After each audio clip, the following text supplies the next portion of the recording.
Hello, church family. Welcome to day 16 of our Lenten devotional. Today we will be focusing on Genesis 18, 20 to 33, as well as Mark 2, 13 to 22. Starting in Genesis, we see the story of Sodom and Gomorrah as Abraham begs with God to spare the city even if there's just 10 people. Abraham starts with 50 people, but slowly asks God to whittle it down to 10 people. This shows us how merciful God can be. He was so willing to listen to Abraham since he was a loyal servant to him. However, as we find out in chapter 19, spoiler alert, Sodom and Gomorrah are destroyed because there's so much sin in the city that there are not even 10 righteous people.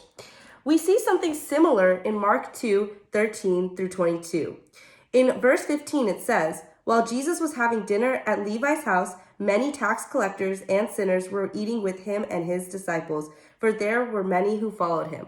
We see here that Jesus eats with the sinners because he believes that the sinners are just as equal as us. We're all sinners in Jesus' eyes, for Jesus is the only one who is righteous and blameless. And in verse 17, we see, "On hearing this, Jesus said to them, 'It is not the healthy who need a doctor, but the sick. I have not come to call the righteous, he has come to call the sinners.'" That's an important thing to remember in society today.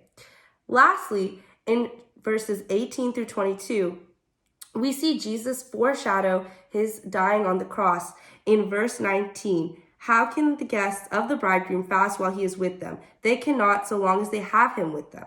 But the time will come when the bridegroom will be taken from them, and on that day they will fast."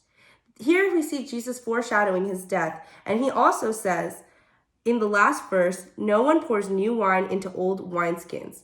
This is alluding to the fact that in the Old Testament we had many laws, and if we kept them, it was considered that we were righteous. But as Jesus dies in the New Testament, because of his death, our sins are all forgiven. So these Old Testament laws are no longer as relevant. Thank you for your time today. I hope you guys enjoy Lenten Devotional.